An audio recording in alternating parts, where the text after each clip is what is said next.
Halo teman-teman semua, bagi kalian yang nonton, kami dari kelompok 6 dari seksi Y dalam Hukum Perjanjian Internasional yang diampu oleh Profesor Dr. Ida Bagus Rahmadi Supancana.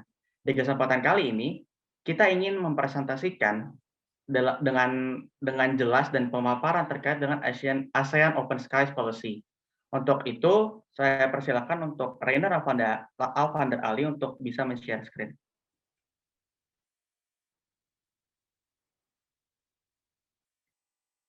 Judul dalam presentasi kali ini yaitu tantangan dan peluang implementasi ASEAN Open Skies Policy di Indonesia.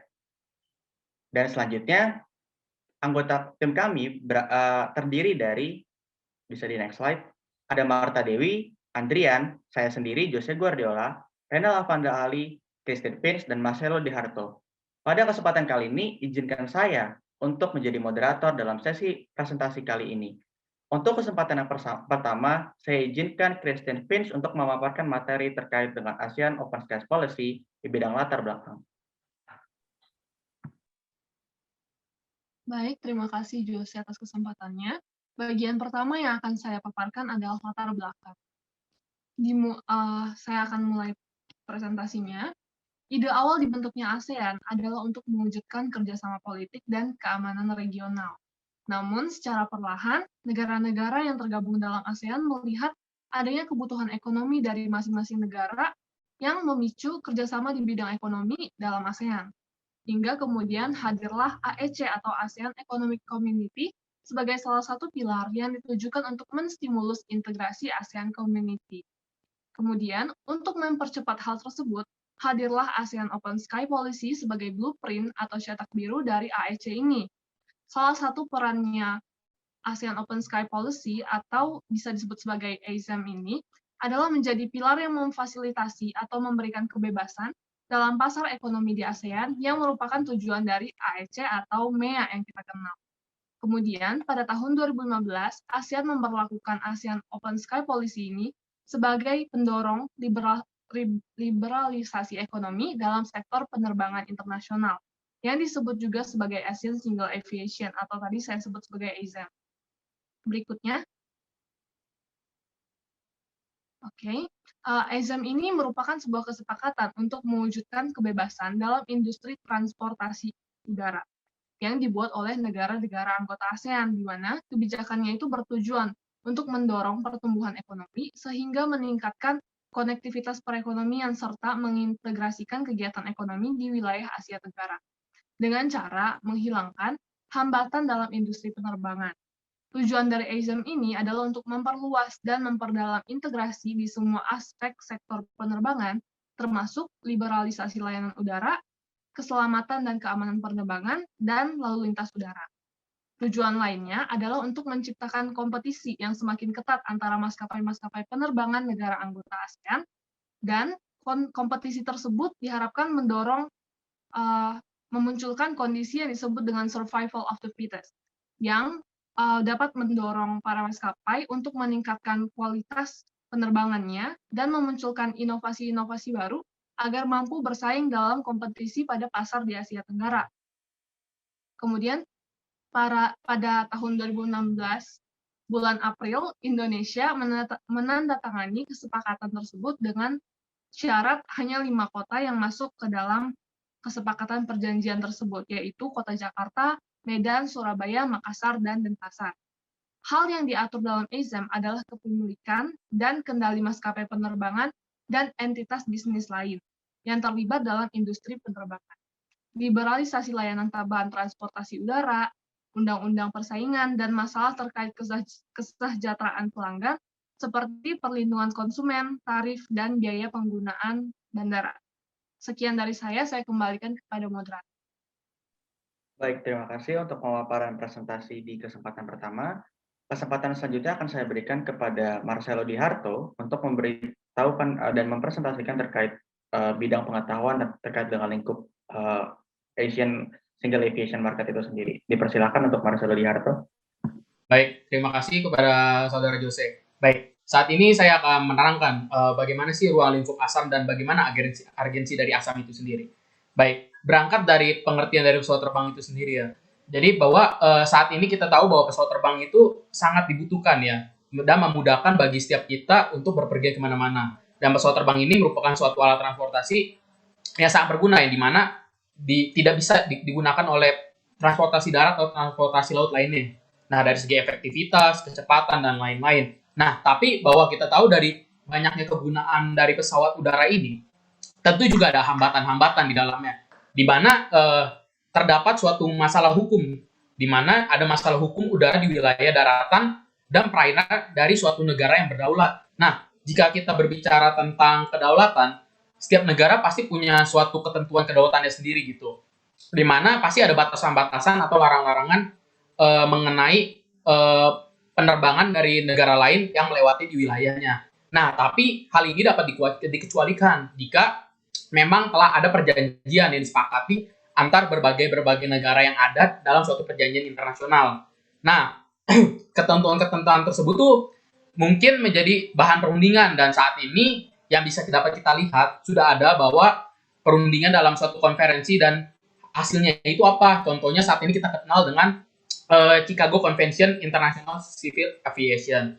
Nah, berdasarkan pembahasan tersebut, kemudian konvensi-konvensi atau perjanjian-perjanjian ini tuh yang meliputi dari negara-negara yang bersepakat tersebut tuh, ini tuh muncul nih akhirnya dengan konsep open sky. Nah, secara luas open sky ini diartikan sebagai peraturan internasional yang punya tujuan untuk menciptakan liberalisasi dalam setiap kegiatan penerbangan internasional yang ada. Nah, khususnya itu dalam penerbangan sipil.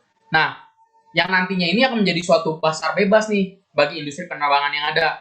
Nah, apa sih maksudnya konsep open sky ini? Nah, ini tuh maksudnya adalah untuk diizinkannya suatu penerbangan antar negara dengan mempertukarkan beberapa hak perbebasan berudara. Nah, jika mengarah kepada topik ini, ASEAN Open Sky ini salah satu bentuk nih dari perjanjian multilateral yang terjadi antara negara ASEAN.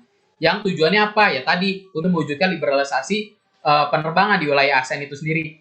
Nah, bahwa konsep dari perjanjian multilateral ini itu bermula dari dua perjanjian multilateral, yaitu ASEAN Multilateral Agreement on Air Service atau MAAS pada tahun 2009 dan ASEAN Multilateral Agreement on the Full Liberalization of Passenger Air Service atau MALPAS pada tahun 2010. Nah, bahwa liberalisasi tersebut terumuskanlah dalam ASEAN Single Aviation Market ini atau ASAM. Nah, implikasi dari kebijakan ASAM ini tuh meliputi apa saja? Ada meliputi derogasi peraturan-peraturan sampai penghapusan kendali dari suatu pemerintah mengenai penetapan harga transportasi udara di kawasan negara-negara anggota ASEAN tersebut. Nah, kebijakan Open Sky ini dapat memberikan ruang kompetisi bagi maskapai penerbangan yang ada dan memberikan ruang bagi negara ketiga untuk dapat mengembangkan rute-rute penerbangan yang ada di antara dua negara tersebut. Nah, ASAM ini tuh mengatur perihal kepemilikan dan kendali maskapai penerbangan serta entitas bisnis lain terlibat dalam industri penerbangan tersebut. Nah, liberalisasi layanan tambahan transportasi udara, undang-undang persaingan, dan juga masalah yang terkait dengan kesejahteraan pelanggan. Seperti dalam hal ini tuh kayak seperti perlindungan konsumen, terus tentang tarif, terus tentang biaya pengguna. Nah, seperti itu. Selanjutnya, boleh di next PPT-nya. Ya, nah dalam hal ini tuh terdapat nih ketentuan-ketentuan umum perjanjian Open Sky yang bisa dapat kita lihat. Yang pertama itu ada open market. Nah, apa sih maksud dengan open market? Nah, perjanjian itu biasanya dicirikan dengan meninggalkan suatu batasan-batasan tertentu yang berhubungan dengan rute-rute penerbangan, terus jumlah maskapai yang diizinkan dalam penerbangan itu, terus tentang kapasitas atau frekuensi pesawat itu beroperasi dalam satu harinya, seperti itu misalkan. Nah, yang kedua ada level playing field. Apa sih maksudnya? Nah, dalam perjanjian Open Sky ini tuh biasanya memuat aturan yang mengizinkan suatu maskapai yang bernomisili di suatu negara ini tuh dapat berpartisipasi dalam berkompetisi secara adil lah dengan maskapai regional yang ada gitu. Nah, yang ketiga itu pricing. Maksudnya apa sih? Ya, di sini tuh ada diberikannya suatu fleksibilitas yang lebih besar pada maskapai yang ada untuk melakukan suatu penetapan harga, tapi dalam suatu artian masih terkendali. Nah, yang selanjutnya itu nomor 4, cooperative marketing arrangement. Bahwa umumnya suatu maskapai itu diizinkan untuk berbagi kode penerbangan atau melakukan perjanjian leasing dengan maskapai negara-negara yang ikut dalam perjanjian ini sendiri. Nah, selanjutnya itu di PPT selanjutnya nomor kelima itu ada dispute resolution. Nah, apa sih ini? Juga bahwa dalam perjanjian ini tuh memuat prosedur-prosedur yang menyelesaikan misalkan ada suatu masalah atau perbedaan pendapat nih di antara kedua belah negara, tapi udah diatur dalam suatu perjanjian ini. Jadi ini menyelesaikan secara langsung. Nah, yang keenam itu ada charter market. Jadi di sini tuh memuat aturan yang memberikan kebebasan bagi bagi pasar pesawat-pesawat angkut sewa tersebut. Nah, selanjutnya yang nomor 7 itu ada safety and security. Nah, apa sih maksudnya? Jadi pemerintah dari negara-negara yang menandatangani perjanjian tersebut nih setuju untuk menjalankan standar-standar penerbangan mengenai keselamatan dan keamanan yang telah disetujui bersama tersebut dalam perjanjian itu. Nah, yang terakhir itu ada optional seven freedom of cargo right. Nah, di sini tuh apa sih? Perjanjian Open Sky ini mengizinkan maskapai-maskapai yang ada itu dari negara-negara yang ikut dalam perjanjian tersebut ya untuk mengoperasikan jasa kargo secara murni di antara negara anggota lainnya dan dari negara anggota ketiga tanpa harus berhenti di negara asal maskapai kargo tersebut. Nah, jadi Open Sky ini bukanlah suatu hal yang baru. Nah, Open Sky ini tuh tidak dapat dihindari gitu ya. Pasti akan secara berlangsung jangka panjang. Ini adalah bentuk dari globalisasi lah. Nah, jadi apa sih konteks agensi ASEAN ini? Nah, Open Sky dalam konteks ASEAN ini tuh kan berupa liberalisasi dari layanan udara antar negara anggota-anggota ASEAN gitu. Nah, selama hampir 2 dekade terakhir ini, industri transportasi itu telah ramailah oleh berbagai aktivitas yang ada gitu, yang nggak bisa kita hindari lah dari perkembangan dunia teknologi yang ada gitu. Tentu saja dengan adanya kebijakan ASAM ini tuh untuk mengantisipasi perubahan tersebut. Nah, dalam bidang penerbangan, ya karena kita tahu muncul berbagai macam maskapai-maskapai penerbangan yang baru atau perubahan lingkungan dari industri tersebut gitu. Nah, ini juga adanya perubahan situasi ekonomi seperti kenaikan harga minyak yang membuat biaya operasional meningkat, krisis finansial, misalkan hari-hari ini sedang masa COVID-19, atau karena ketatnya aturan main yang diterapkan secara berbeda-beda oleh masing-masing negara yang ada. Jadi kerjasama terjadi di berbagai negara kawasan ini tuh supaya menjadi liberalisasi lah gitu, menjadi sama gitu seperti itu. Saya kembali kepada saudara Jose. Baik, terima kasih Marcelo untuk pemaparan materi yang sangat komprehensif tadi. Dan untuk selanjutnya akan saya serahkan kepada rekan saya, Reindar Alvander Ali, untuk menyampaikan pembahasan terkait dengan ratifikasi atau pengesahan dari Asian Open Skies Policy ini. Silakan. Terima kasih Jose atas waktunya. Setelah rekan-rekan saya menjelaskan mengenai konsep urgensi dan latar belakang dari Asian Single Aviation Market itu, sekarang saya akan menjelaskan mengenai proses pengesahan dari instrumen-instrumen yang terdapat di dalam Asian Single Aviation Market di Indonesia. Sebelum kita masuk ke dalam Undang-Undang Nomor 24 Tahun 2000 tentang Perjanjian Internasional, akan lebih baik untuk kita melihat Konstitusi Republik Indonesia di dalam pasal 11 ayat 1 Undang-Undang Dasar 1945 yang menjadi dasar bagi pelaksanaan pembuatan perjanjian internasional yang dilakukan oleh negara Indonesia. Dalam hal ini diwakili oleh Presiden. Berdasarkan pasal 11 ayat 1 Undang-Undang Dasar, Presiden diberikan hak atau kewenangan untuk melakukan atau membuat perjanjian dengan negara lain dengan persetujuan Dewan Perwakilan Rakyat. Dalam hal suatu perjanjian internasional menimbulkan akibat yang luas dan mendasar bagi kehidupan rakyat dan terkait dengan beban keuangan negara dan atau mengharuskan perubahan atau pembentukan undang-undang, maka diperlukan persetujuan dari Dewan Perwakilan Rakyat. Berdasarkan pasal 11 Undang-Undang Dasar 1945, perlu diadakannya undang-undang untuk mengatur secara spesifik mengenai perjanjian internasional. Maka dengan demikian dibuatlah Undang-Undang Nomor 11 Undang-Undang Nomor 24 Tahun 2000 tentang Perjanjian Internasional.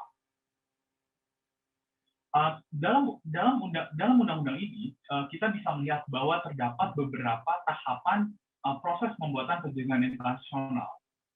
Salah satu dari tahapan tersebut adalah pengesahan. Pengesahan ini dapat kita bilang sebagai tahapan terakhir dari proses pembuatan perjanjian internasional yang ada. Menurut pasal 1 angka 2 Undang-Undang tentang Perjanjian Internasional, pengesahan itu adalah perbuatan hukum untuk pengikatan diri pada suatu perjanjian internasional dalam bentuk ratifikasi, aksesi, penerimaan, dan atau penyetujuan. Jadi ketika suatu negara melakukan pengikatan dirinya terhadap perjanjian internasional dalam bentuk ratifikasi, aksesi, penerimaan, dan atau penyetujuan, maka negara itu akan terikat dan perjanjian itu menjadi hukum positif bagi negara. Biasanya yang sering banyak dilakukan bentuk pengesahannya adalah ratifikasi dan penerimaan. Nah, pengesahan perjanjian internasional oleh pemerintah Republik Indonesia itu harus dilakukan jika perjanjian itu menghendaki supaya atau mensyaratkan supaya pemerintah suatu negara melakukan pengesahan terhadap perjanjian tersebut. Ada dua pilihan yang dapat ditempuh untuk dalam pengesahan, yaitu melalui undang-undang dan melalui keputusan presiden. Pengesahan perjanjian internasional yang dilakukan dengan undang-undang itu jika berkaitan dengan masalah politik, perdamaian, pertahanan, dan keamanan negara, atau mungkin perubahan wilayah atau penetapan batas wilayah negara Republik Indonesia, mungkin juga kalau itu berkaitan dengan kedaulatan dan hak berdaulat negara di suatu wilayah, lalu tentang hak asasi manusia dan lingkungan hidup, atau pembentukan kaidah hukum baru, atau pinjaman dan atau hibah dari luar negeri. Sedangkan untuk perjanjian internasional yang tidak berkaitan dengan poin-poin ini, maka pengesahan cukup dilakukan dengan keputusan presiden. Namun, presiden tetap harus menyampaikan salinan dari setiap keputusan tersebut kepada Dewan Perwakilan Rakyat untuk dievaluasi. Nah, dalam hal berkaitan dengan perjanjian di bidang ruang udara terbuka, dalam pasal 90 Undang-Undang Penerbangan, yaitu Undang-Undang Nomor 1 Tahun 2009, telah memberikan panduan bagi negara untuk membuat perjanjian di bidang ruang udara terbuka ini. Melalui pasal 90, pembukaan pasar angkutan udara menuju ruang udara tanpa batasan hak angkut udara atau open sky dari dan ke Indonesia untuk perusahaan angkutan udara niaga asing itu dilaksanakan secara bertahap. Bisa dilakukan melalui perjanjian bilateral ataupun melalui multilateral. Dan pelaksanaannya melalui mekanisme yang mengikat secara pisah. Nah, jika terdapat 3 instrumen utama dari Asian Multilateral Agreement on Air Services atau ASAM. Yang pertama adalah the Asian Multilateral Agreement on Air Services atau MAS. MAS ini ditandatangani di Manila pada tanggal 20 Mei 2009. MAS ini diratifikasi oleh Indonesia melalui Perpres nomor 74 tahun 2011. Kemudian instrumen yang kedua adalah Multilateral Agreement on the Full Liberalization of Air Freight Services. Ini disahkan di Manila juga pada November 2009. Di mana Indonesia baru meratifikasinya pada tahun 2015 melalui Perpres nomor 74 tahun 2015. Instrumen yang ketiga yaitu Multilateral Agreement on the Full Liberalization of Passenger Air Services itu ditandatangani di Bandar Sri Begawan atau di Brunei Darussalam pada tahun 2010 dan baru diratifikasi oleh Indonesia pada tahun 2016 melalui Perpres nomor 12 tahun 2016. Jika kita lihat bentuk dari pengesahannya adalah melalui peraturan presiden, maka kita dapat menganalisisnya bahwa ketiga perjanjian ini bukanlah perjanjian yang dengan masalah kedaulatan atau pertahanan keamanan atau hak berdaulat. Jadi kita bisa lihat bahwa ini ketiga perjanjian ini hanya sebatas perjanjian yang bersifat di bidang ekonomi saja, dan tidak ada masalah kedaulatan karena perjanjian ini tidak diratifikasi melalui undang-undang. Nah, tetapi mengapa Indonesia membutuhkan waktu yang lama untuk meratifikasinya akan dibahas oleh rekan-rekan saya di kesempatan selanjutnya. Terima kasih. Saya kembalikan ke Jos. Terima kasih rekan saya Renal Avanda Ali untuk penyampaian materinya. Mungkin akan kita lanjutkan ke pemaparan materi selanjutnya oleh pemapar rekan saya juga bernama Andrian. Untuk kesempatan saya persilakan. Ya, baik. Terima kasih Jose sebagai moderator. Selanjutnya saya akan menjelaskan mengenai tantangan dari penerapan ASEAN Single Aviation Market ini atau ASEAN di Indonesia ya. Jadi setidaknya dari beberapa hasil penelitian kita memang setidaknya terdapat tiga tantangan besar terkait dengan penerapan ASEAN ini di Indonesia. Yang pertama itu pengaruh terhadap kedaulatan wilayah udara. Memang sifat dari kedaulatan itu artinya adalah utuh dan penuh ya. Suatu negara jadi punya kedaulatan penuh terhadap, dalam hal ini berarti wilayah udaranya gitu, bebas dari intervensi negara lain seperti itu. Cuma kita harus memandang nih bahwa bukan berarti kedaulatan wilayah udara itu tidak bisa ditembusi dengan regulasi-regulasi yang ada. Sebagai contohnya ya perjanjian internasional ini terkait open sky policy. Artinya jika memang terdapat perjanjian yang menghendaki seperti itu, kemudian kita meratifikasi, artinya kita bersedia bahwa kita membagi kedaulatan wilayah udara kita seperti itu.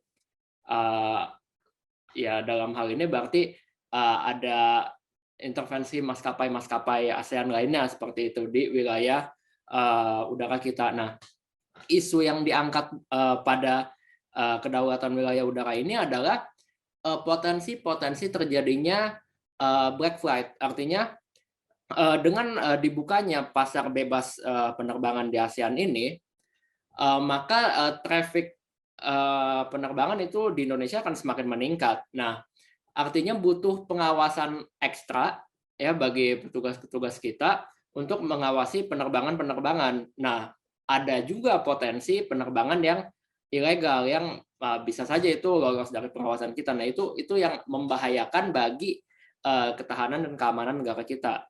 Kemudian tantangan yang kedua adalah tidak siapnya sarana dan prasarana penerbangan. Ya, ini dapat kita lihat di media pemberitaan yang di sehari-hari bahwa memang di bandara kita juga overcrowded gitu, terus laju pacunya itu mengalami kepadatan seperti itu. Kemudian yang ketiga itu tantangannya adalah lemahnya pengawasan terhadap investment di bidang angkutan udara.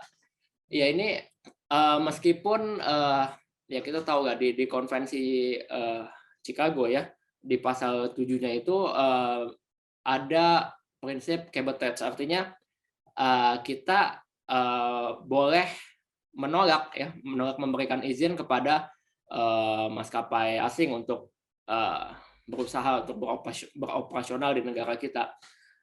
Cuma yang menjadi permasalahan di sini adalah bahwa bisa saja memang secara ya di atas kertas saham kepemilikan lokal itu 51%, asing hanya memiliki 49%. Cuma tapi ada yang namanya penyelundupan investasi di sini.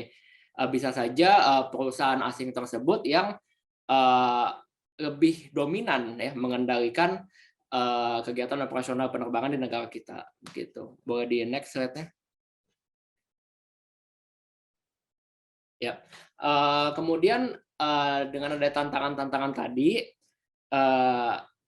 ada upaya atau langkah yang dilakukan pemerintah untuk menanggapi tantangan-tantangan tersebut. Yang pertama itu dengan dibuatnya Permenhub PM nomor 69 tahun 2013, ini tentang tatanan kebandarudaraan nasional.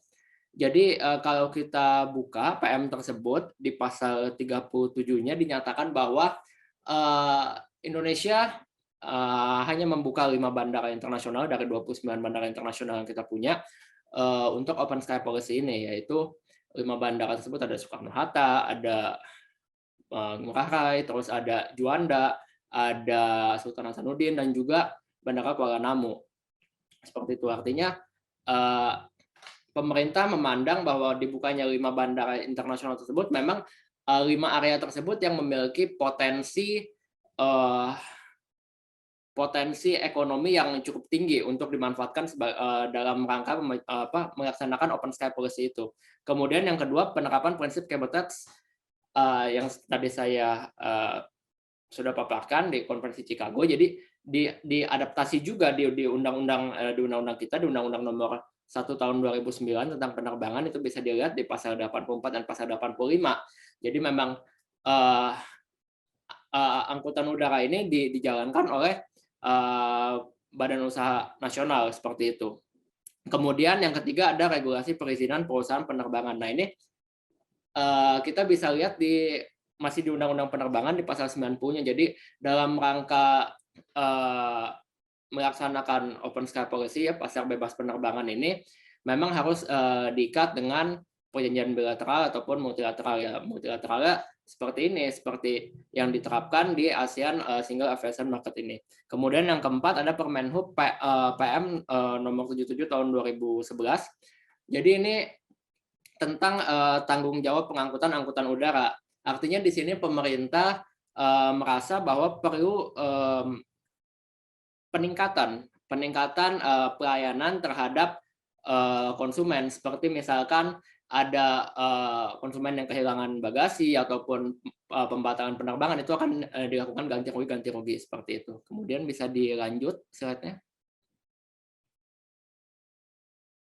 Nah, masih berkaitan dengan tantangan ya atau masalah dalam penerapan ASEAN Single Aviation Market ini, bahwa memang dari tantangan-tantangan tadi dapat ditarik suatu benang merah, ya, ada unsur proteksionisme yang dilakukan oleh pemerintah terhadap industri penerbangan lokal kita, ya. Yang pertama tadi dibukanya 5 bandara internasional dari total 29 bandara internasional yang kita punya. Memang pandangan pemerintah adalah bahwa di 5 area itu memiliki potensi ekonomi yang cukup tinggi dan memadai untuk mengimplementasikan ASEM ini. Tetapi justru ini malah menunjukkan kelemahan-kelemahan kita, karena seperti tadi tantangan yang pertama itu bahwa adanya kelemahan infrastruktur kita.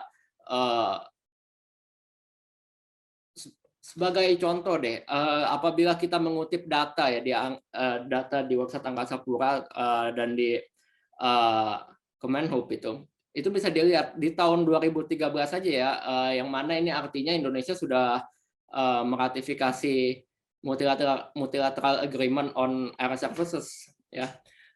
Itu di Bandara Juanda itu idealnya dia bisa menampung 13 juta, ya, 13 juta masyarakat. Tapi realitanya adalah di situ dalam tahun itu 17 juta. Kemudian di tahun 2015 Bandara Soekarno itu idealnya punya tampungan 20 juta sekian, tetapi realitanya itu 60 juta di tahun itu. Nah, artinya memang ada ketidaksiapan infrastruktur di kita. Kemudian yang kedua, unsur proteksionisme ini dapat kita lihat dari adanya penundaan ratifikasi protokol-protokol ASEAN yang memang telah ditandatangani sama ASEAN ya oleh pemerintah kita. Sebagai contoh, Multilateral Agreement on Air Services itu ditandatangani pada tahun 2009, tetapi Indonesia baru selesai meratifikasi Multilateral Agreement itu dan 6 protokolnya itu di tahun 2014. Kemudian di Multilateral Agreement on the full liberalization of passenger air services itu ditandatangani di tahun 2010,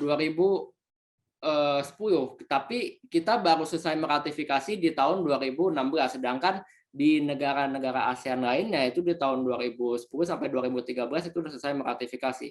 Nah, ini artinya memang pemerintah menilai bahwa industri kita belum siap untuk menerapkan ASEAN Single Aviation Market ini. Nah, kemudian isu yang terakhir, isu yang memang baru-baru saja terjadi itu di tahun lalu, di tahun 2020, di mana negara seperti yang kita tahu, negara kita terkena dampak pandemi COVID-19. Nah, itu tidak hanya menimbulkan dampak terhadap sisi kesehatan, tapi juga pendidikan, ekonomi, dan juga salah satunya di bidang pariwisata ini.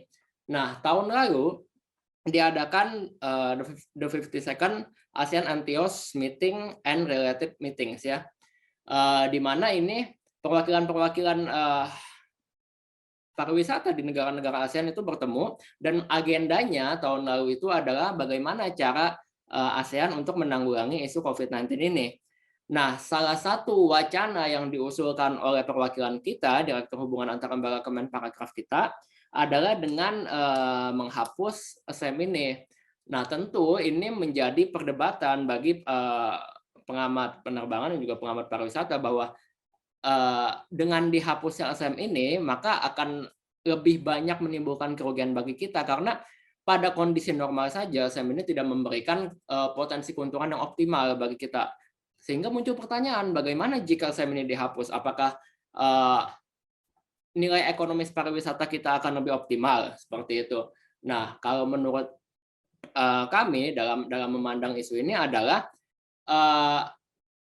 lebih baik jika negara-negara anggota ASEAN membuat suatu kerjasama ataupun ya kesepakatan bersama untuk menanggulangi isu COVID-19 ini, ya seperti dengan pembatasan mobilisasi, ya perpindahan penduduk negara ASEAN seperti itu, daripada menghapus ASEM ini yang memang secara nyata dapat menimbulkan kerugian yang lebih banyak bagi kita, terutama dari pemanfaatan nilai ekonomis di sisi pariwisata nasional seperti itu. Dari saya cukup, mungkin bisa kembali kepada moderator. Baik, terima kasih untuk Saudara Andrian untuk pemaparan materi yang sangat komprehensif, dan dari tadi kita sudah bisa melihat bagaimana tantangan sekarang ini di masa pandemi COVID begitu mempengaruhi industri penerbangan. Dan untuk selanjutnya saya persilakan Marta untuk menyampaikan peluang dalam implementasi ASEAN Single Aviation Market ini di Indonesia. Saya persilakan. Terima kasih Jose. Saya akan mulai membahas materi dengan sebuah pernyataan yang telah disampaikan oleh the International Chamber of Commerce, di mana dinyatakan oleh mereka bahwa the efficiency of air transport will be enhanced by creating more open markets and more flexibility with regard to foreign ownership. Maka, menurut kelompok kami, dengan adanya Asian Single Aviation Market ini akan memberikan peluang dalam prospek bisnis penerbangan di Indonesia untuk menjadi semakin maju, di mana beberapa kemungkinan adalah dengan membuka dan mempertambah lapangan kerja, kemudian meningkatkan jumlah investor, serta dapat juga menambah konektivitas dalam bidang pariwisata tentunya yang telah dijelaskan oleh Saudara Andrian, di mana dengan adanya Asian Single Market Aviation ini merupakan momentum yang sangat baik dalam meningkatkan devisa dan perekonomian negara. Perlu diketahui bahwa Indonesia dengan letak geografis yang luas dapat menghadirkan banyak sekali bandara internasional sehingga menjadi pasar potensial maskapai asing.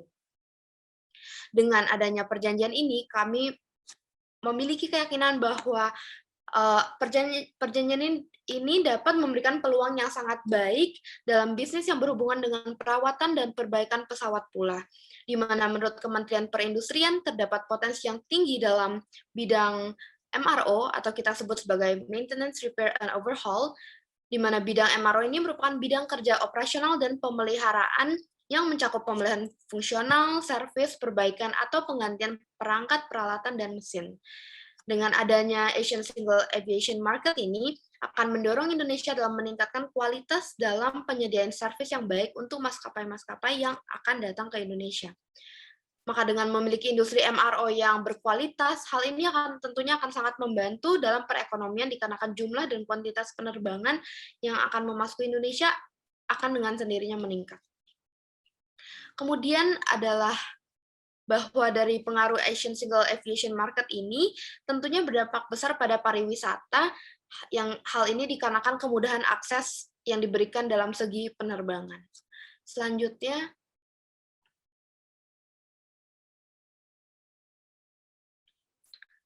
adalah di mana Indonesia sebagai negara yang menjadi pasar dan produsen barang dapat meningkatkan pengembangan pada penerbangan angkutan barang atau kargo. Perlu kita ketahui bahwa sebelumnya pasar penerbangan kargo di kawasan Asia Tenggara dikuasai oleh 3 negara, yaitu Singapura, Vietnam, dan Thailand. Ketika pasar kargo masih dikuasai ketiga negara tersebut, negara yang menjadi pasar dan produsen barang seperti negara kita Indonesia cukup dirugikan karena barang yang akan dikirim atau diterima diwajibkan untuk masuk terlebih dahulu ke bandara-bandara Singapura, Vietnam, atau Thailand sebagai penguasa pasar pada saat itu. Nah, dengan adanya kebijakan ini, efektivitas serta efisiensi dalam waktu maupun biaya sangatlah membantu bagi Indonesia di bidang penerbangan angkutan barang ataupun kargo.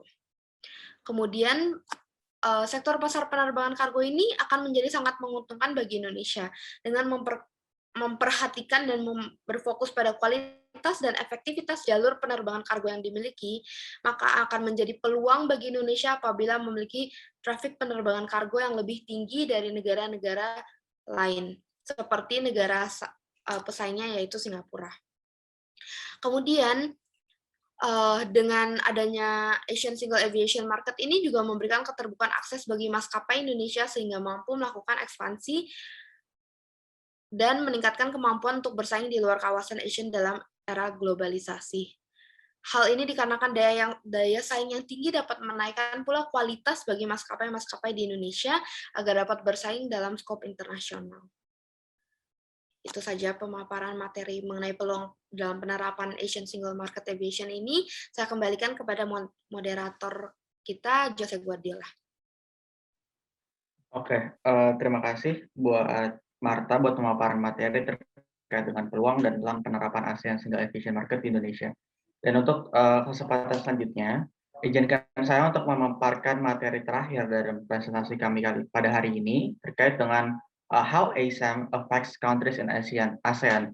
Dari pemaparan dua rekan saya sebelumnya, sudah dijelaskan beberapa tantangan dan peluang yang bisa diimplementasikan di dalam Indonesia. Dan kemudian kelompok kami atau tim kami melakukan penelitian, melakukan riset kecil-kecilan bagaimana negara-negara di ASEAN menerapkan ASEAN Open Skies Policy ini. Kita di sini mengambil 4 negara, Filipina, Malaysia, Indonesia, dan Singapura, untuk menjadi parameter perbandingan yang tepat apakah dan cara seperti apa yang Indonesia bisa terapkan dalam mengimplementasikan ASEAN Open Skies Policy tersebut.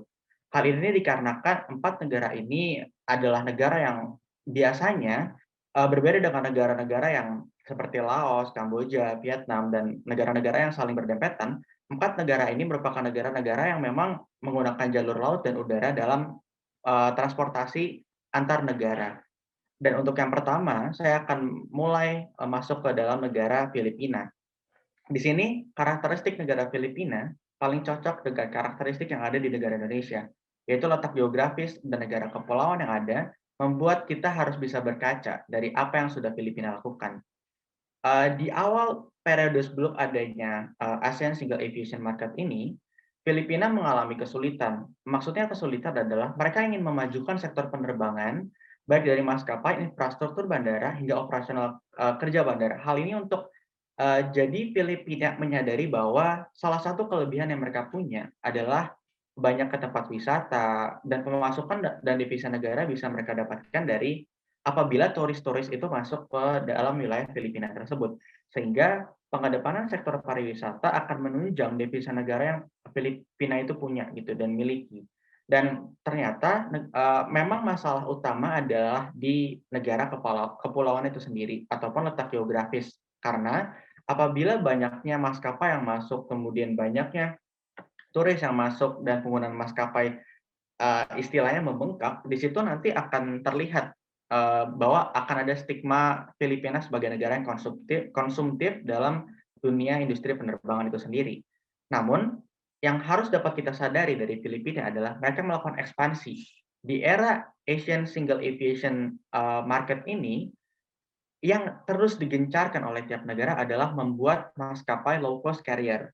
Di sini, hal ini berbeda dengan maskapai full carrier atau flag carrier, dikarenakan maskapai low cost carrier bisa menjangkau masyarakat yang lebih mampu gitu dalam hal membeli, misalkan tadinya kita membeli maskapai full carrier seperti Garuda, Singapore Airlines ataupun Malaysia Airlines gitu kan, kita membeli dengan harga yang cukup mahal. Namun dengan adanya low cost carrier tersebut, kita dapat membeli tiket pesawat dengan harga yang cukup terjangkau. Hal ini yang pada akhirnya membuat mata Filipina terbuka bahwa mereka harus melakukan ekspansi terhadap dunia maskapai, kalau saya tidak salah sebut, Cebu Pacific yang ada di Filipina. Jadi mereka di situ melakukan ekspansi walaupun belum semampu Malaysia dalam melakukan pengedepanan low cost carrier ini, tapi cara yang Filipina terapkan itu dirasa mampu dalam mengakomodir kepentingan pariwisata yang ada di negaranya. Oke, kita berlanjut ke negara Malaysia. Negara Malaysia ini salah satu-satunya negara yang dari awal memang inline sama Asian Single Aviation Market, dikarenakan mereka melakukan ekspansi besar-besaran dari maskapai low cost carrier yang mereka punya, yaitu Air Asia, ke berbagai negara ASEAN. Mengapa kita bisa bilang begitu? Karena kita tahu per 2019 kemarin, 22% maskapai yang terbang di wilayah Indonesia merupakan maskapai dari Air Asia. Di situ kompetensi dari Air Asia yang menjamin keselamatan dan kenyamanan penerbangan sudah tidak bisa diragukan lagi, karena walaupun dengan maskapai low cost carrier yang mereka punya, mereka bisa menguasai pasar di ASEAN. Kemudian di samping itu, terlepas dari ekspansi yang dilakukan, mereka punya letak geografi yang strategis, dan mereka punya kualitas dan kuantitas bandara dan jumlah maskapai yang memadai, serta memberikan peluang bagi Malaysia untuk menghadapi ASEAN Open Sky. Jadi untuk melihat negara mana yang memang paling adaptif dengan perkembangan Asian Single Aviation Market ini, kita dapat berkaca dari Malaysia ini, karena mereka melakukan satu gerakan ekspansi besar-besaran terhadap maskapai Air Asia tersebut. Seperti yang tadi sudah dijelaskan oleh rekan saya Marta, bahwa bisa peluang itu muncul dari ekspansi maskapai penerbangan itu sendiri. Kemudian kita melihat ke satu-satunya negara yang paling berhasil dalam menerapkan Asian Single Aviation Market ini. Karena apa? Banyak faktor pendukung di mana mereka terdapat di lokasi transit. Terus terkait dengan bandara dan maskapai, yang mereka hanya memiliki satu bandara, Changi Airport.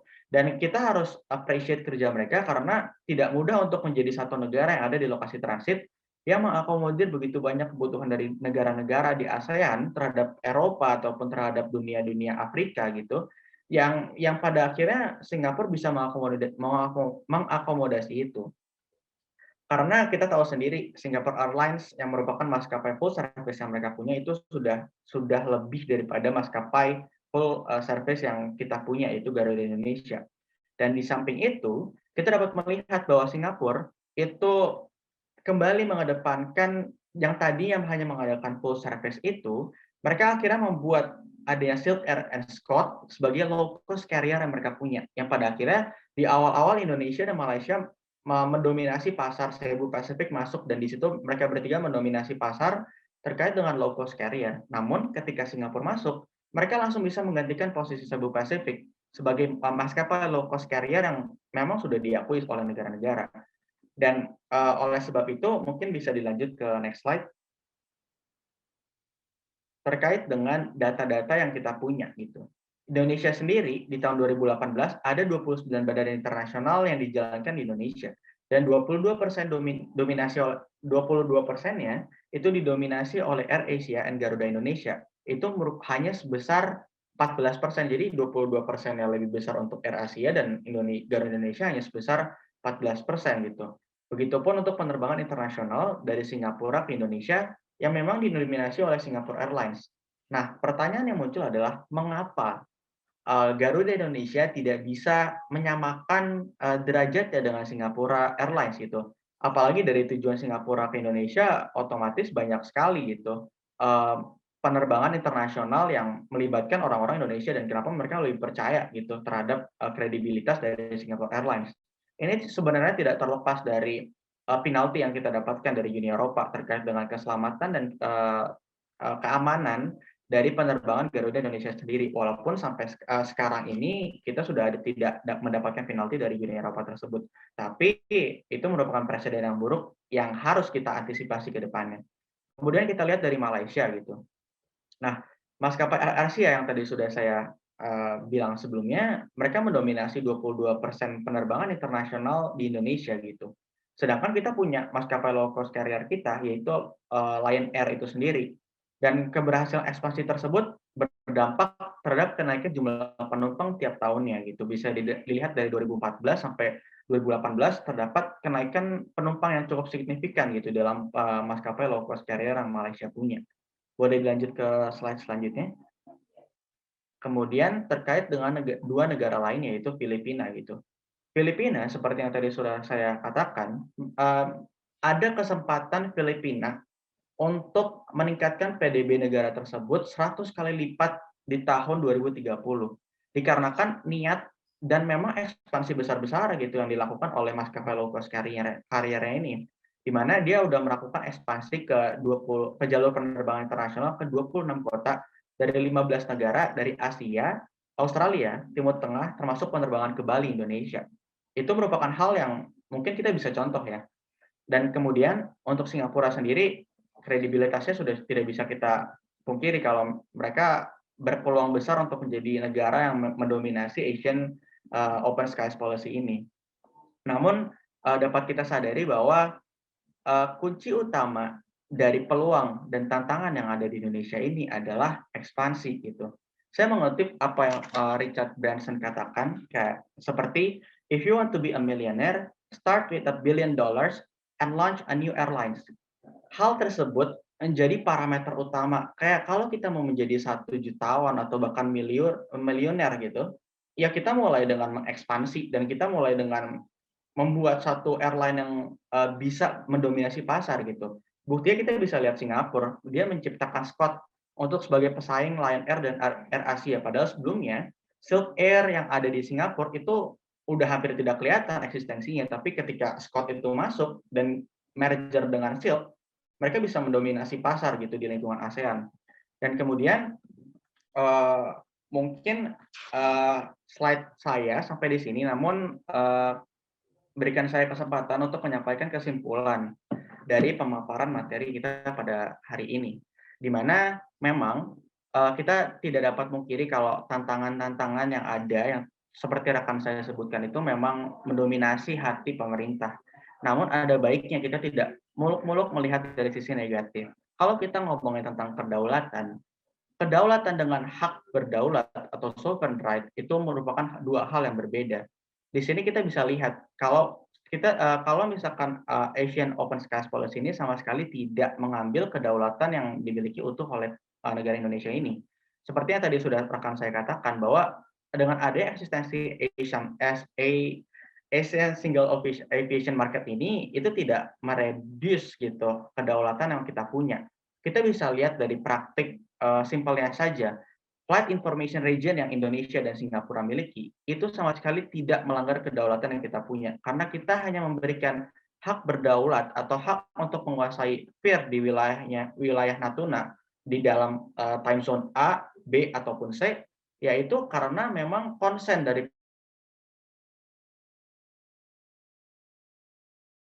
kedaulatan dapat diambil. Jadi stigma terhadap stigma pemerintah Indonesia yang lebih cenderung takut untuk adaptif dengan liberalisasi penerbangan ini harus dihilangkan di saat-saat seperti ini. Apalagi ditambah dengan masa pandemi COVID-19 yang sekarang ini, Saya mengutip apa yang Pak Rida Aditya katakan, yaitu bahwa suntikan modal yang diberikan kepada maskapai swasta di Indonesia ini terkesan telat, sehingga mereka tidak bisa mengakomodir kepentingan-kepentingan seperti maskapai di Malaysia gitu, AirAsia bisa mengekspansi, jadi cenderung takut. Padahal ini merupakan langkah awal yang bisa kita kedepankan gitu di tengah pandemi COVID-19 ini. Semua negara bahkan merasakan hal yang sama gitu. Indonesia, Malaysia, Filipina, bahkan Vietnam sekalipun merasakan hal yang sama terkait dengan kesulitan penerbangan, karena kita tahu orang-orang cenderung di rumah dan mereka tidak mau gitu untuk melakukan penerbangan kecuali urgensi yang lebih mendesak.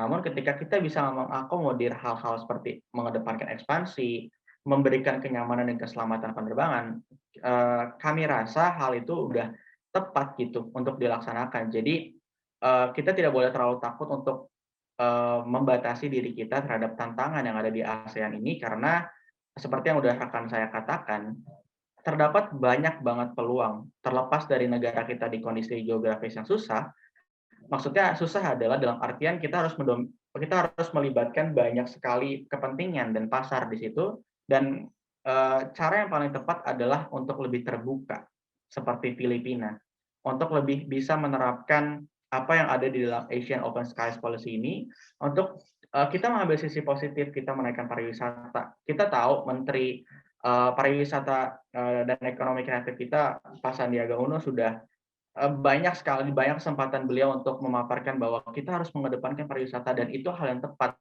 dengan didukung oleh Asian Single Aviation Market ini.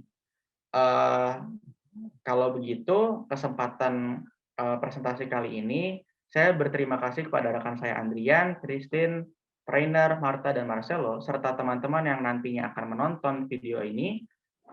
Kami harap wawasan yang kami berikan dan pemikiran yang kami berikan dapat kalian teruskan, ataupun kalian dapat mengkritik wawasan yang kami bawakan di presentasi kali ini. Kalau begitu, saya Jose Guardiola izin pamit undur diri mewakili kelompok 6 dalam Hukum Perjanjian Internasional Seksi Y dengan pembimbing Profesor Dr. Ida Bagus Rahmadi Supancana. Terima kasih.